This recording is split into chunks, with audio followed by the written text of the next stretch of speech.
રાજકોટ આમ આદમી પાર્ટી દ્વારા નાયબ કમિશનરને આવેદનપત્ર પાઠવવામાં આવ્યું।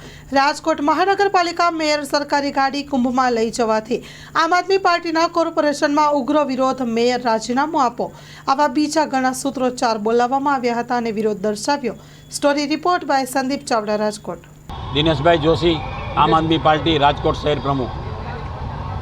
આજે અમે વિરોધ પ્રદર્શન કરવા માટે આવ્યા છીએ, રામધૂન બોલાવવા માટે આવ્યા છીએ કે મેયરશ્રીને નૈનાબેનને ભગવાન સદબુદ્ધિ આપે।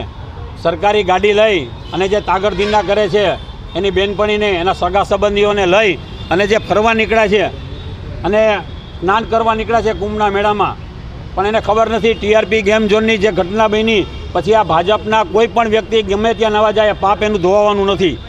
અને 2 રૂપિયા કિલોમીટર અને ઇનોવા સગા સંબંધીઓને લઈને જવું, ડ્રાઈવરના પૈસા, અરે આ રાજકોટની પ્રજાના પૈસા છે, રાજકોટની પ્રજાના ટેક્સના પૈસા છે। તમને શરમ આવી જોઈએ કે તમે પ્રજાના પૈસા આવા તાગડધીના કરો છો, ગાડીઓમાં ફરો છો।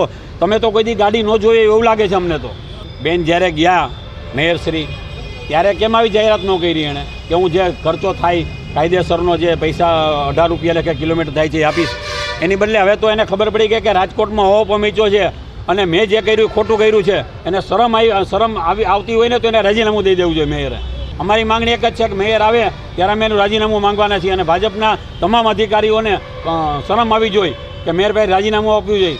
સ્ટેન્ડિંગ કમિટી જે છે એણે કીધું જાઓ જલસા કરો, ફરો, અમે આ વહીવટ બધો કરી લેશું, તમને પૈસા મોજથી વાપરો, જાઓ તમારે બેનપણીને ફેરવો, સગા સંબંધીઓને ફેરવો, જલસા કરો। કુંભના મેળામાં તમે નાવા જાઓ છો, તમને શરમ આવી જોઈએ। અહીંયા તમે પાપના પોટલા બાંધો છો, રાજકોટની પ્રજાના વેરાના પૈસા વાપરો છો। શરમ કરો તમે લોકો।